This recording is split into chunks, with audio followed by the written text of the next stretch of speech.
My finger hovered over the send button. One click, and my resignation would be official.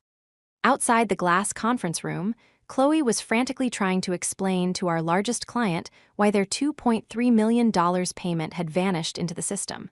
Alarms blared from every workstation. The main display showed the number in blood red, $7.8 million in losses, still climbing. Developers were shouting across the room, trying to trace the cascade of failures. Someone knocked over their coffee. Another engineer had their head in their hands. This was the disaster I'd warned them about for weeks. The disaster they'd called me resistant to change for predicting. I clicked send.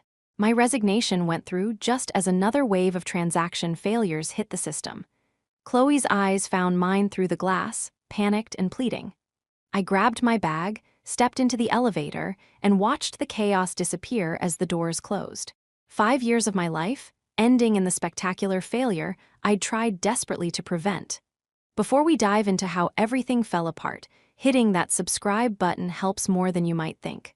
We're building something real here, working toward 5,000 subscribers who appreciate stories about what actually happens when ambition meets reality. If that resonates, you know what to do.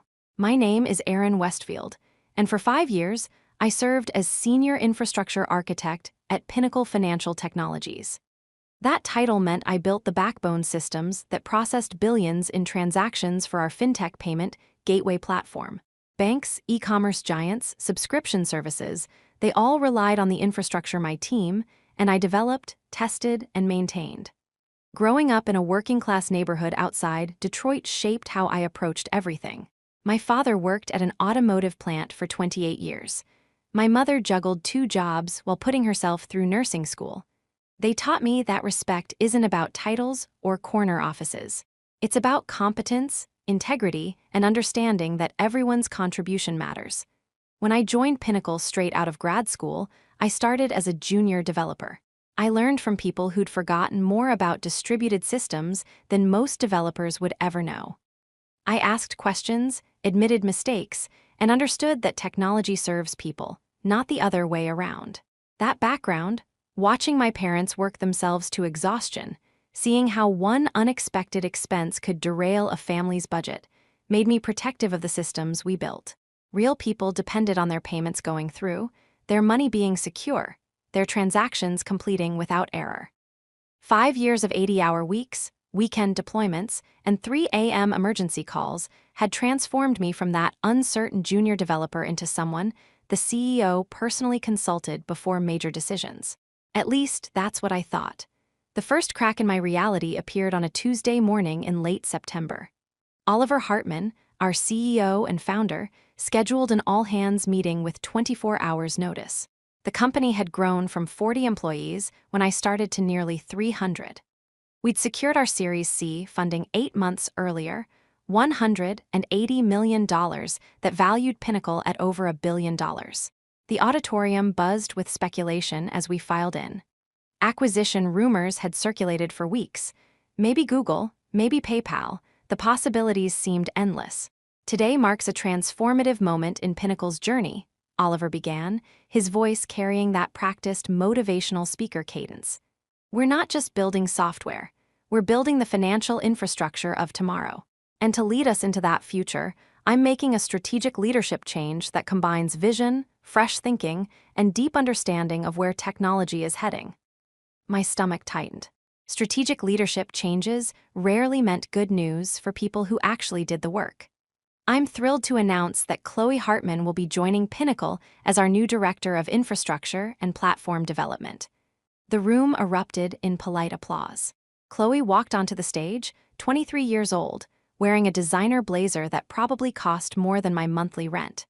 She'd completed her undergraduate degree at Yale, majoring in economics, then spent 2 years in a rotational program at her father's company, which mostly meant attending conferences and sitting in on strategy meetings. Her entire technical experience consisted of a 3-month internship at a mid-sized tech company where she'd allegedly led a mobile app redesign. I knew this because I'd looked up her LinkedIn profile within seconds of hearing her name. Director of Infrastructure and Platform Development. My role? Well, not officially my role. I'd been senior architect, technically a step below director. But I'd been performing director-level responsibilities for 18 months, ever since our previous director, Russell, left for Amazon. Oliver had told me the director position was frozen due to budget constraints, despite our $180 million in fresh funding. He'd assured me the promotion was coming, that I just needed to be patient, that my contributions were valued. Apparently, valued meant training the boss's daughter. After the all-hands meeting, Oliver's assistant informed me that I'd been assigned as Chloe's primary technical mentor. 2 weeks of knowledge transfer, starting immediately. The bitterness tasted metallic in my mouth, but I smiled and nodded. What else could I do? The first session took place in conference room 3 billion the next morning at 9 sharp. Chloe arrived 7 minutes late, carrying a vanilla latte and scrolling through her phone. She looked up, smiled with practiced politeness, and settled into the chair across from me. So, Erin, right? Dad says you're the person who knows everything about our infrastructure. I'm familiar with the systems, yes. Great. I'm a fast learner, so this should be pretty straightforward. She pulled out a brand new MacBook Pro, still in its protective film. Where should we start? I'd prepared a comprehensive overview, our tech stack, architectural decisions, scaling challenges, security protocols, the works. I opened my laptop and pulled up the first presentation. Pinnacle's infrastructure processes an average of 47 million transactions daily across 14 time zones.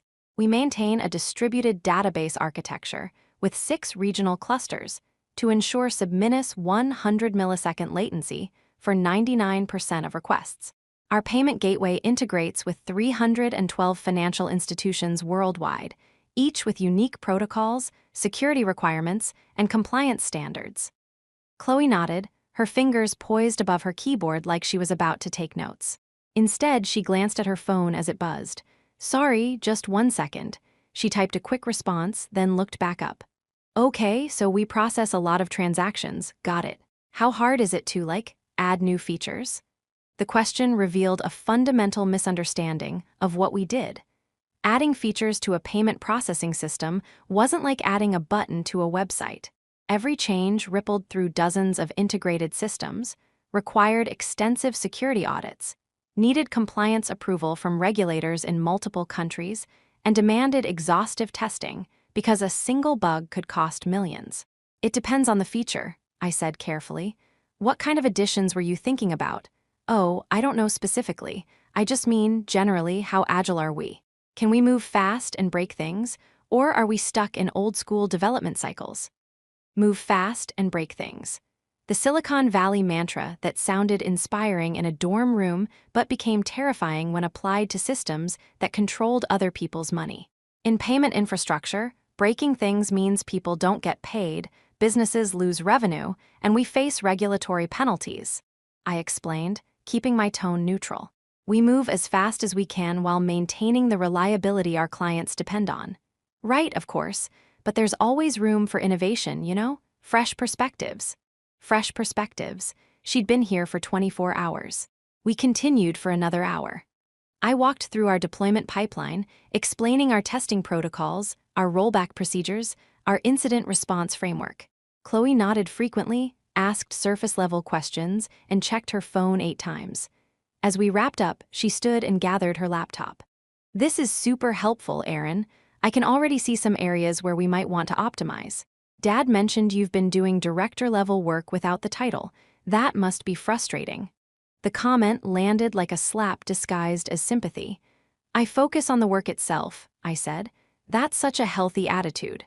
Honestly, I told Dad he should have promoted you properly, but he thought bringing an outside perspective would be better for the company's growth trajectory.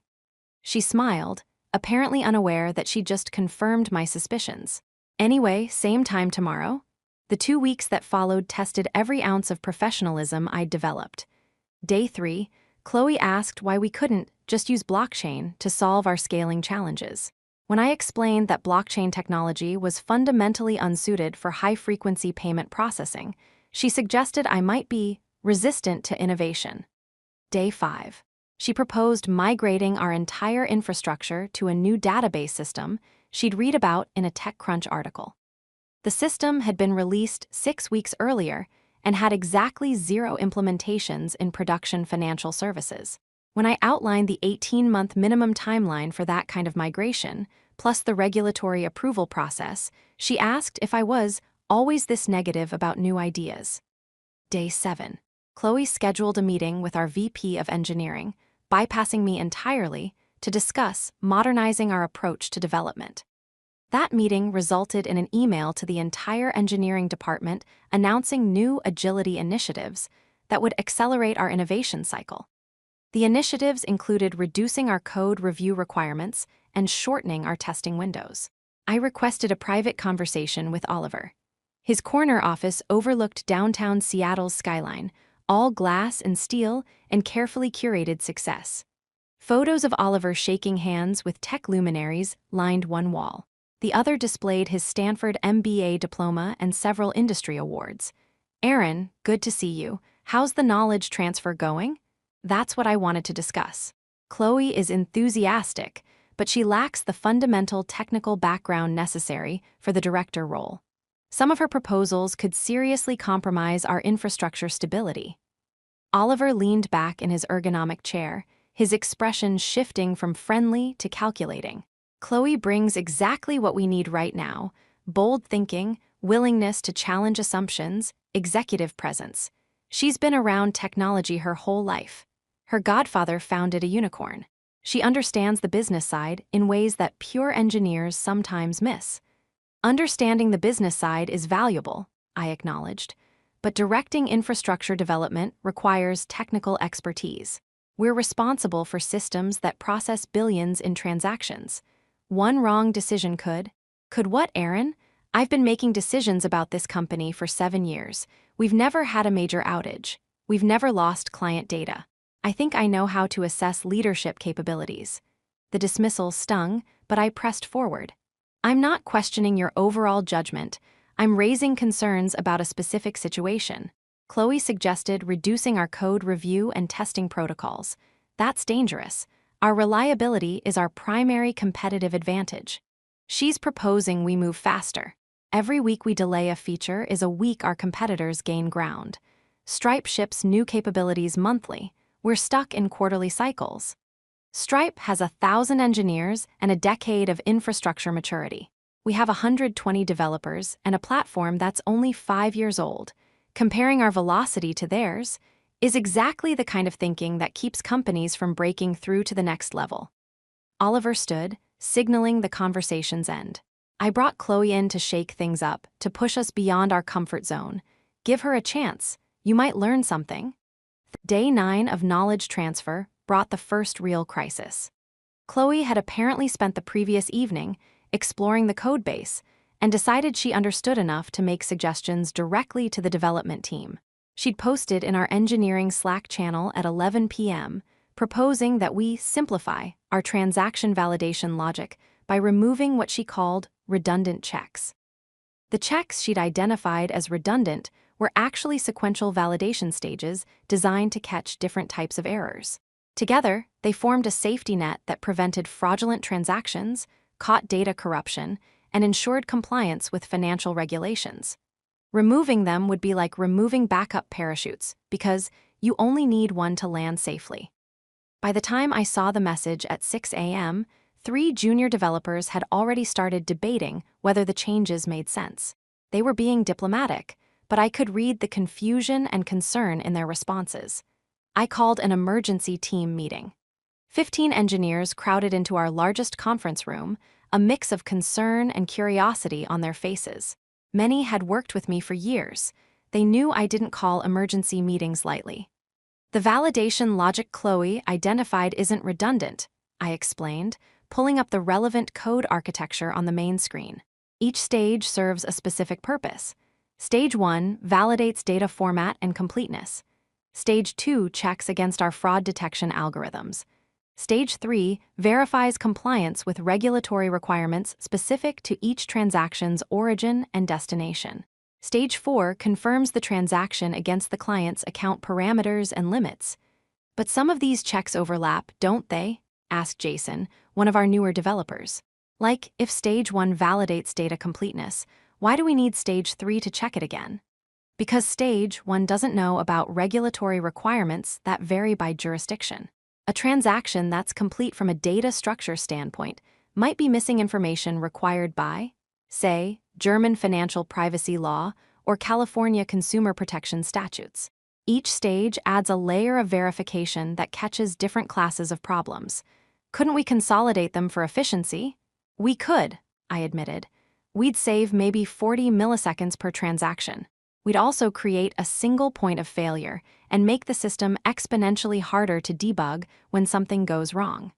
The current architecture is distributed specifically so that failures are isolated and traceable. The room fell quiet as the implications settled in. I found Chloe in her new office, the one that should have been mine, reviewing what appeared to be interior design options on her monitor. "We need to talk about the Slack message you posted last night." She looked up, her expression shifting from relaxed to defensive. I was trying to contribute. "Isn't that what you want? For me to engage with the team?" "Engaging with the team is fine. Proposing architectural changes to critical infrastructure without understanding the implications is dangerous." I do understand the implications. We'd process transactions faster and simplify the codebase. That's good for the company.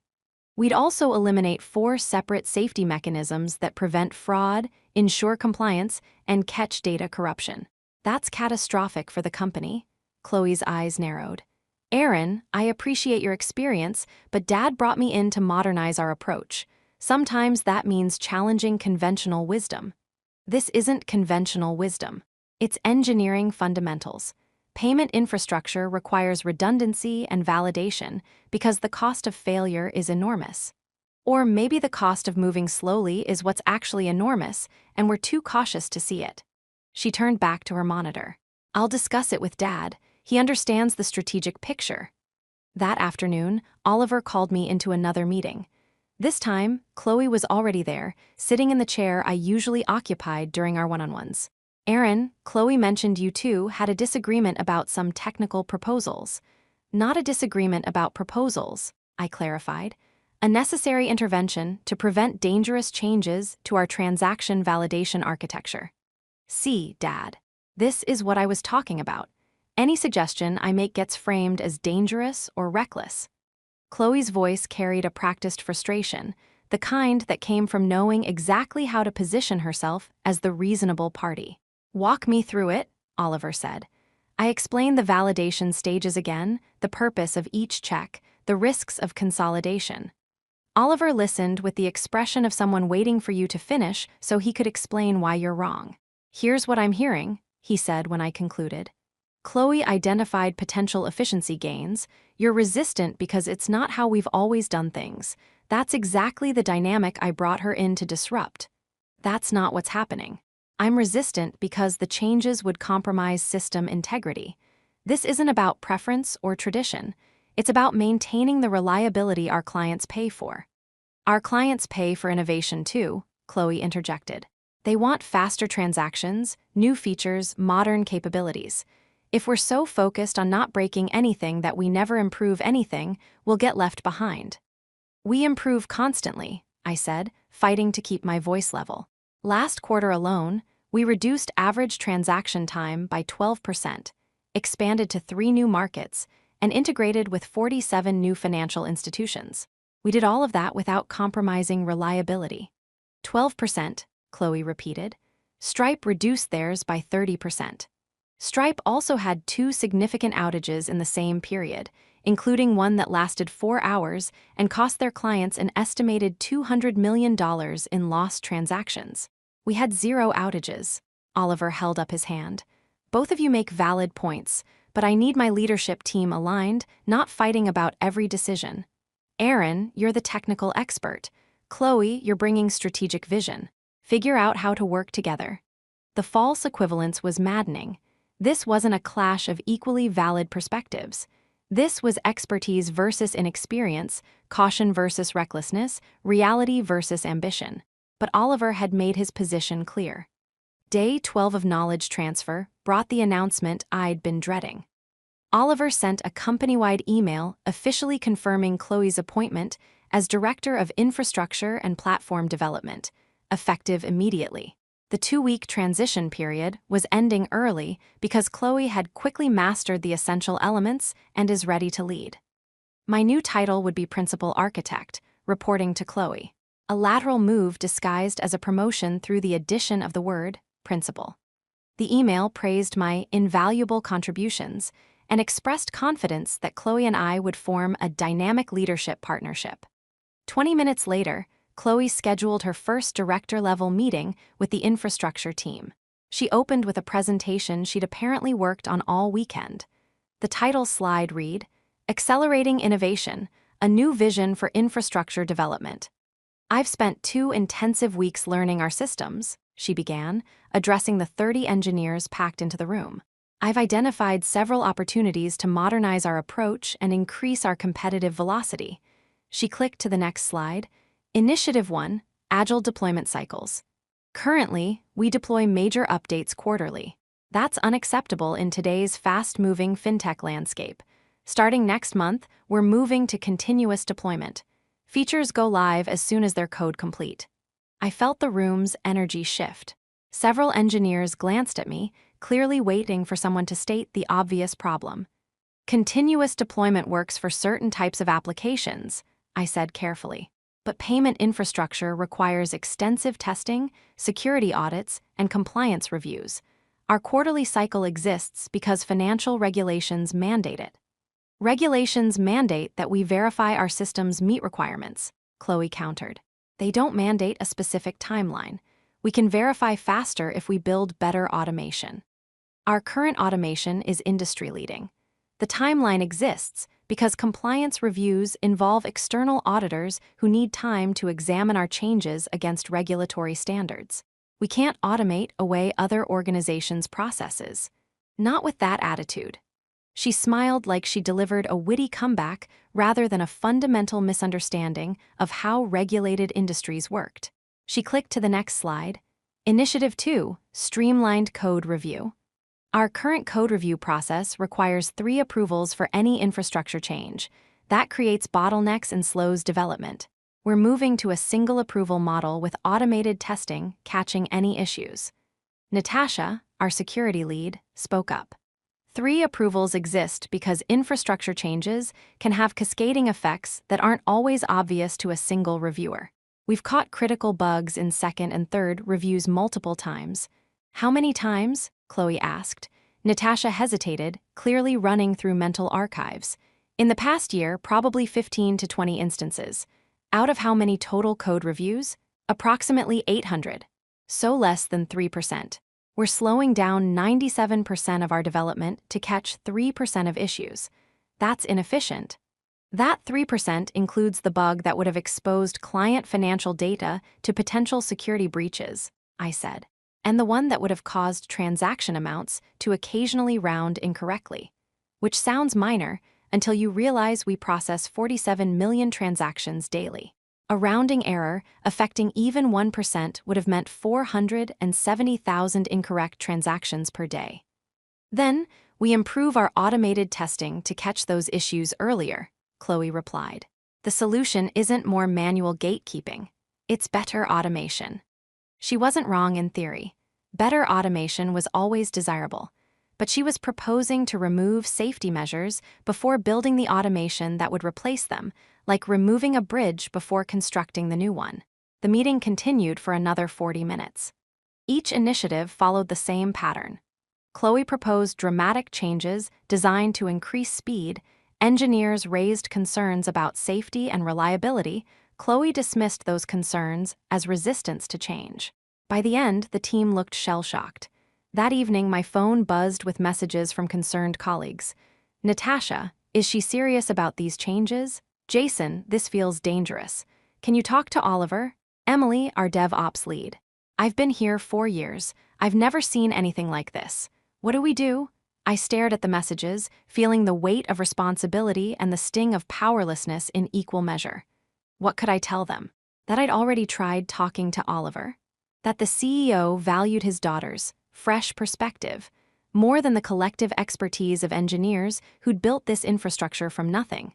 I typed and deleted several responses before settling on, document your concerns in writing. If anything goes wrong, there needs to be a record that we raised these issues. It was the advice of someone preparing for failure rather than fighting to prevent it. Day 14, my last day of official knowledge transfer, Chloe announced her first major project. "We're going to rebuild our payment processing core," she declared in our final one-on-one meeting. "Current system is 5 years old. That's ancient in tech terms. We need something modern, scalable, built with current best practices." The payment processing core was the heart of everything we did.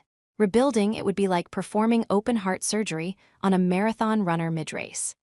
Our current core processes billions in transactions monthly with 99.97% uptime, I said. "What specific limitations are you trying to address?" "It's not about limitations. It's about technical debt and modernization.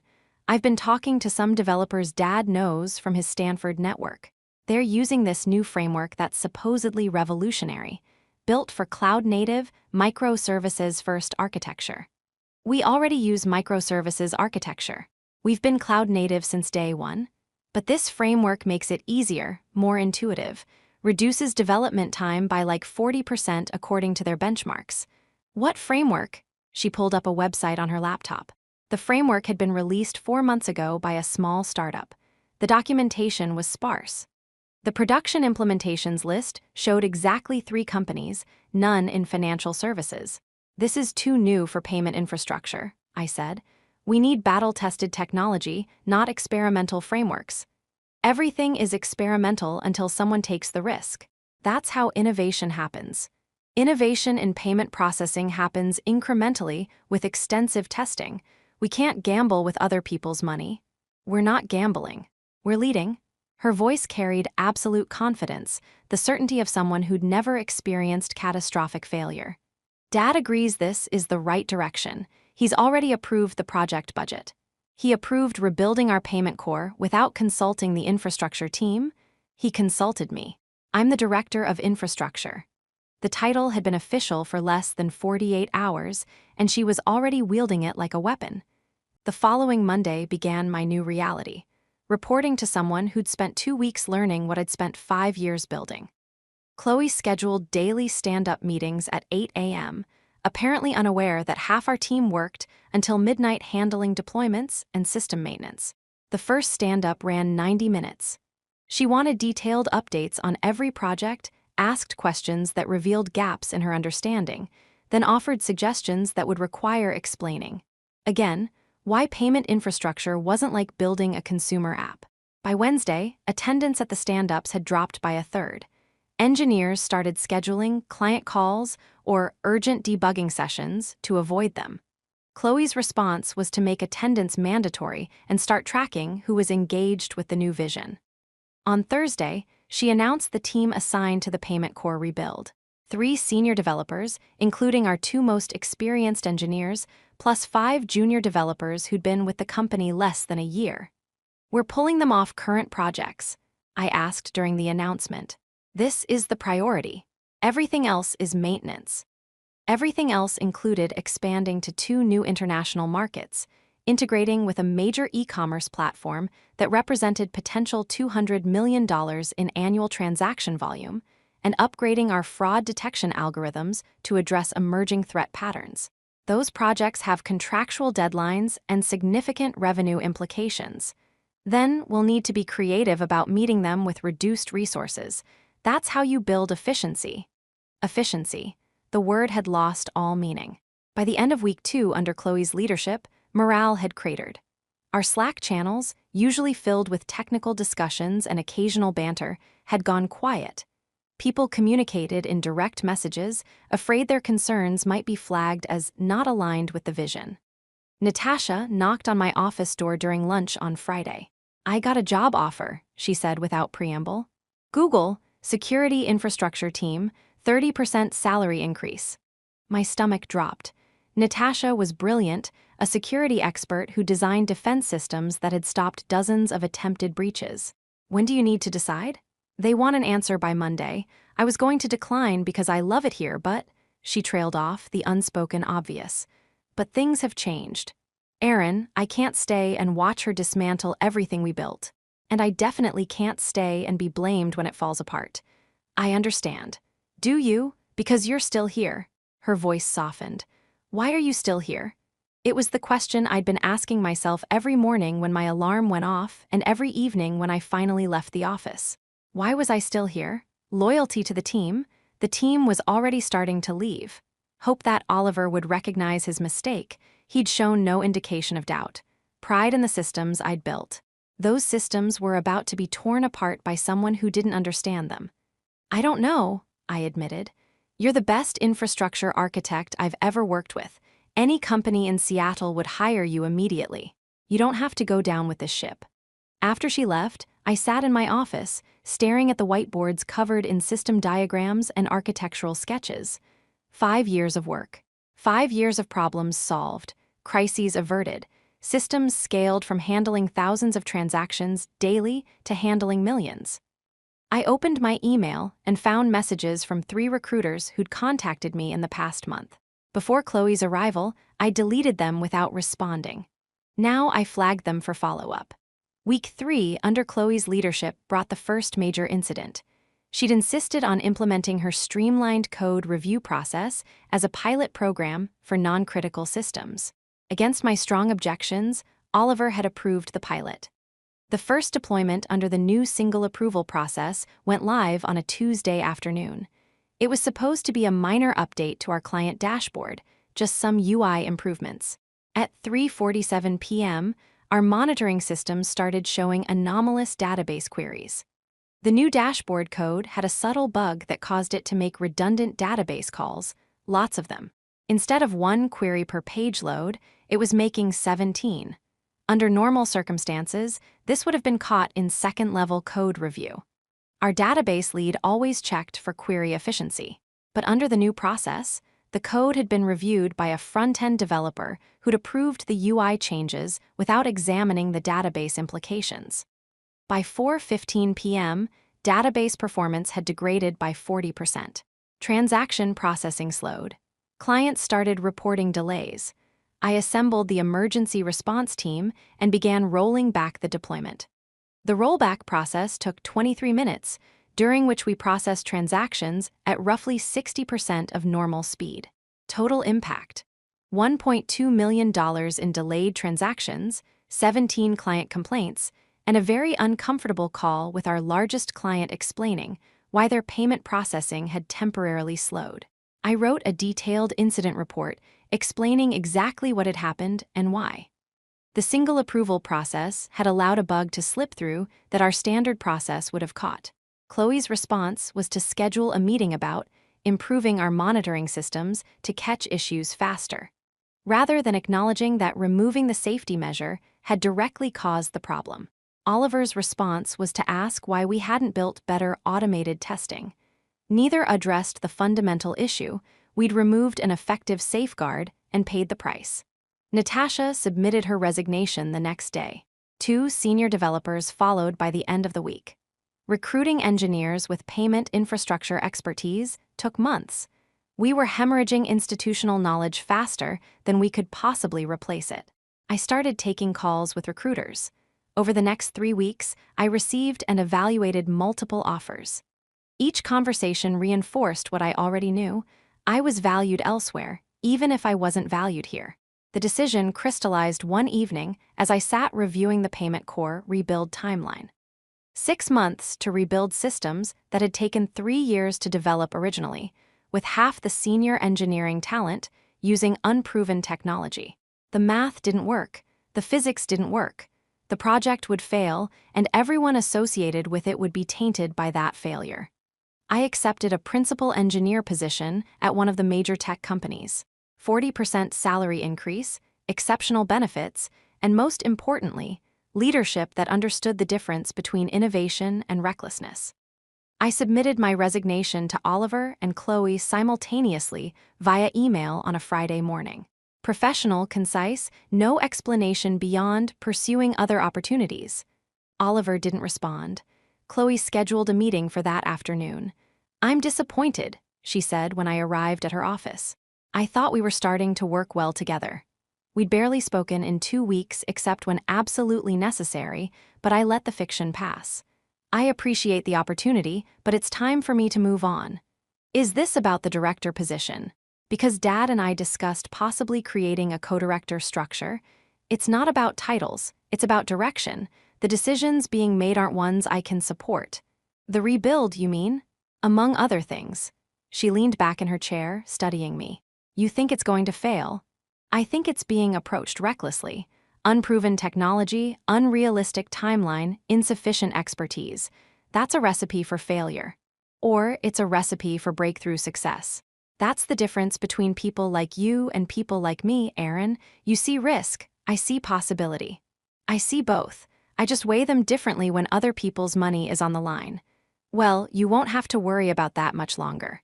Her voice carried an edge now. 4 weeks seems excessive for notice. Are you sure you need that long? I want to ensure proper documentation and knowledge transfer. How thoughtful. But given that you're not exactly enthusiastic about our new direction, I'm not sure it makes sense for you to be involved in sensitive projects. We'll probably transition your responsibilities sooner. In other words, she wanted me gone, but couldn't legally cut my notice period short. My last 4 weeks at Pinnacle were professionally lonely. I was excluded from planning meetings, left off email threads, and generally treated like I'd already left. I spent the time documenting everything I could. Architectural decisions, system dependencies, operational procedures, emergency response protocols. I compiled it all into a comprehensive wiki that would hopefully help the remaining team navigate without me. Several engineers took me to lunch during those final weeks. They asked if my new company was hiring. I passed along my recruiter's contact information. Natasha's last day was 2 weeks before mine. We got drinks after work. Think it'll survive? She asked. The company or the infrastructure? Either. The infrastructure will probably hold together for a while. It's well built. But eventually, without people who understand it, the technical debt will accumulate. Small issues won't get fixed properly. Quick patches will introduce new problems. It'll be a slow degradation rather than a sudden collapse. Unless the rebuild fails catastrophically. Unless that. We sat in silence for a moment. Do you feel guilty? Natasha asked. For leaving? Every day. But I also know I can't fix this. Chloe and Oliver have to learn the hard way, and I don't want to be there when they do. My last day at Pinnacle was March 15th, a Wednesday. I arrived early to pack my personal items and do a final check of my documentation. At 9 a.m., I had an exit interview with HR. Standard questions about why I was leaving, what could have made me stay, whether I'd recommend Pinnacle to other engineers. I gave diplomatic answers. The truth, that the CEO had handed a critical technical role to his unqualified daughter and was ignoring the catastrophic consequences, wasn't something HR could fix.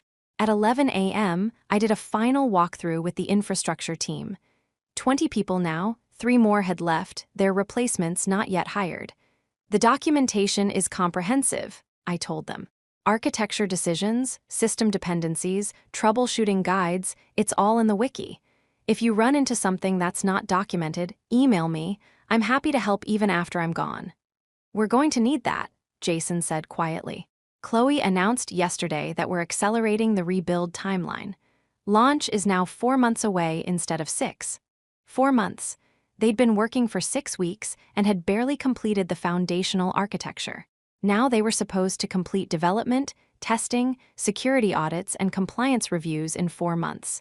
That's not feasible, I said. We told her that. She said we weren't thinking creatively enough. Creativity couldn't overcome mathematics or physics or the fundamental realities of software development. But it wasn't my problem anymore. At 1 p.m., I had my final meeting with Oliver. He'd avoided me for most of the notice period, but apparently felt obligated to at least say goodbye. Erin, I want you to know I appreciate your contributions to Pinnacle, he said, his tone formal. You helped build the foundation of what we've become. I hope that foundation is maintained properly. Chloe has everything under control. In fact, the rebuild is ahead of schedule. We're already seeing the benefits of her leadership approach. Ahead of schedule? They just cut the timeline by 1/3 because they were behind, but somehow this translated to being ahead in Oliver's mind. I hope you're right. I know you had concerns about her experience level, but she's proven herself. The team is rallying around her vision. We're moving faster than ever. Moving faster off a cliff, maybe. I wish you and the company success, I said, meaning it despite everything. The engineers still there deserved better than what was coming. Oliver stood and extended his hand. Good luck with the new position. We shook hands. 5 years of collaboration, late nights, crisis management, and shared success reduced to a perfunctory handshake and corporate platitudes. I cleaned out my office, said goodbye to the remaining team members, and walked to my car carrying a box of personal items. As I drove away from Pinnacle for the last time, I felt a strange mix of relief and dread. Relief that I was escaping an increasingly toxic situation. Dread about what would happen to the people and systems I was leaving behind. I started at my new company on March 18th.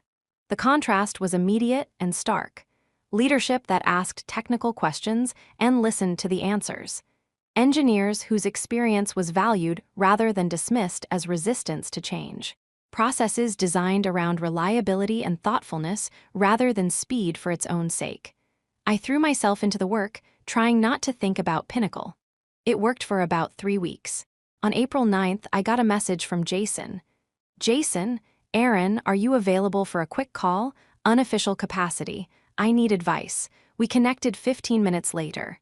The rebuild is a disaster, he said without preamble. We're 5 days from the planned launch and nothing works properly. Transaction processing is buggy. The fraud detection integration keeps failing. We haven't even started compliance testing. Have you told Chloe?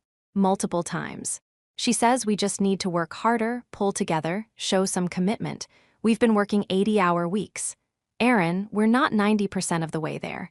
We're maybe 40%, and that's being generous. What does Oliver say? He's hands-off. Says Chloe is the director. She makes the technical calls. She's convinced him that everything is on track and we're just being overcautious. Jason, you can't launch. If you deploy unstable payment processing to production, you'll have massive failures. Transactions will fail, money will go missing, clients will lose confidence. I know, we all know, but Chloe has already announced the launch date to clients. There's a marketing campaign. Oliver gave a press interview about our revolutionary new payment infrastructure. We're locked in. Then you have to tell Oliver directly that you're not ready. Put it in writing. Get the other senior engineers to co-sign. Make it impossible to ignore. We did that yesterday. All 5 senior developers on the rebuild team signed a memo explaining the risks and recommending a delay. Chloe told Oliver we were being dramatic and resistant to pressure. He sided with her. I felt the familiar frustration rising. Then you need to protect yourself, document everything. When it fails, and it will, make sure the record shows you raised concerns. That's what Natasha said to do right before she left. Natasha was smart. I've got interviews lined up, Jason admitted. I can't stay for the crash landing, but I feel terrible leaving the team. The team will understand. Anyone with options is going to leave. Anyone who stays is either trapped or hasn't realized how bad it's going to get. We talked for another 20 minutes.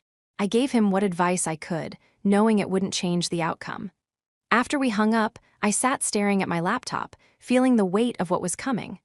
The launch was scheduled for April 14th at 9 a.m. Pacific time.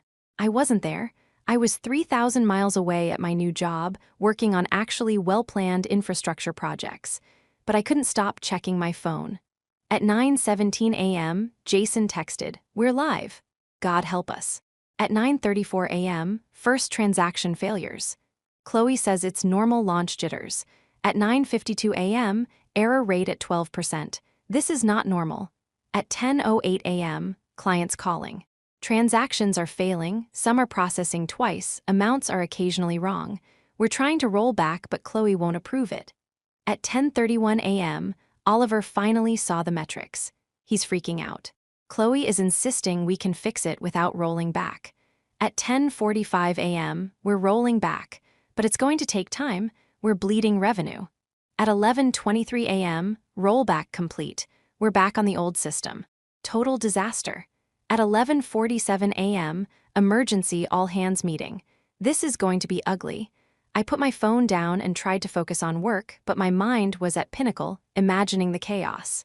Jason called that evening. 7.8 million, he said. That's the preliminary estimate of lost revenue. Failed transactions, refunds for double processed payments, credits for incorrect amounts, emergency fees for expedited payment processing to fix client issues. I felt sick. How many transactions failed? About 340,000.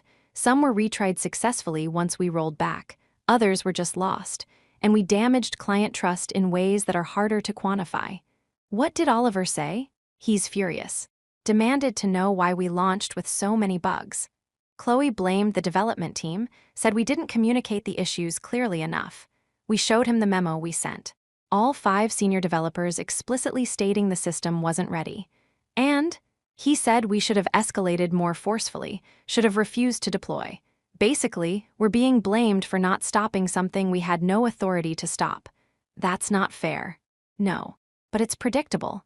Jason's voice was heavy with exhaustion. 3 of the senior developers on the rebuild team resigned today, effective immediately. They're done. The infrastructure team was hemorrhaging expertise at exactly the moment they needed it most. What about you? I asked. I'm giving 2 weeks. I accepted an offer from Microsoft. I tried, Erin, I really did, but I can't keep fighting this. No one could, you did everything right. Doesn't feel that way. Feels like I'm abandoning a sinking ship. You're escaping a sinking ship. There's a difference. The industry publications picked up the story within days. Pinnacle Financial Technologies suffers major outage during core system upgrade, read the headlines. The articles were diplomatic, using terms like growing pains and transition challenges. The engineers who'd been there knew the truth. Social media and private Slack channels told the real story. Nepotism, ignored warnings, catastrophic failure. Pinnacle's stock price, they'd gone public 6 months before I left, dropped 17% in 2 days. Oliver issued a statement taking full responsibility and promising a comprehensive review of their development processes. Chloe posted on LinkedIn about learning experiences and the importance of resilience in leadership. The engineers who'd signed the memo warning about the launch began receiving recruiter calls almost immediately. Their willingness to stand up against reckless leadership made them attractive hires. Over the next month, I watched from a distance as Pinnacle dealt with the consequences. They brought in a crisis management firm to handle client communications. They hired consultants to audit their infrastructure and development processes. They posted job listings for 12 engineering positions. And they delayed the payment core rebuild indefinitely, returning focus to maintaining the old system, the one I'd helped build, the one Chloe had dismissed as outdated. Jason sent occasional updates. Week 1, 3 more engineers gave notice. We're down to 14 people trying to maintain systems built for 30. Week 3, Oliver hired a VP of engineering. She seems competent. Chloe is furious about having adult supervision. Week 5, the VP asked to see all our documentation, told her about your wiki. She said it's the most comprehensive technical documentation she's seen. Wishes you were still here. Week 7, Chloe's role has been restructured. She's now Director of Strategic Initiatives, which appears to mean she goes to conferences and talks about innovation without touching actual infrastructure. The VP is running everything technical. Week 9, we finally stabilized. Hired 6 new engineers, all senior. The VP instituted strict change management protocols. Basically, everything is back to how you ran it. I felt a complicated mix of vindication and sadness. Vindication that the problems I'd identified were real. Sadness that it had taken $7.8 million in losses and mass resignations to prove it. 3 months after I left Pinnacle, Emily reached out. She'd been one of the engineers who'd stayed, partly because she'd been promoted to lead the infrastructure team in the wake of so many departures. I wanted you to know what happened after everything settled, she said over coffee, and to say thank you. For what? The documentation you left, the wiki. When everything was falling apart and half the team was gone, that documentation was the only thing that kept us functional. New engineers could onboard, we could troubleshoot incidents. We didn't lose institutional knowledge completely because you'd captured so much of it. I'm glad it helped. More than helped. The new VP said it probably saved the company. She's in the process of making comprehensive documentation a requirement for all projects. Emily smiled. She also said you're welcome to come back anytime. She's heard the whole story, knows exactly why you left.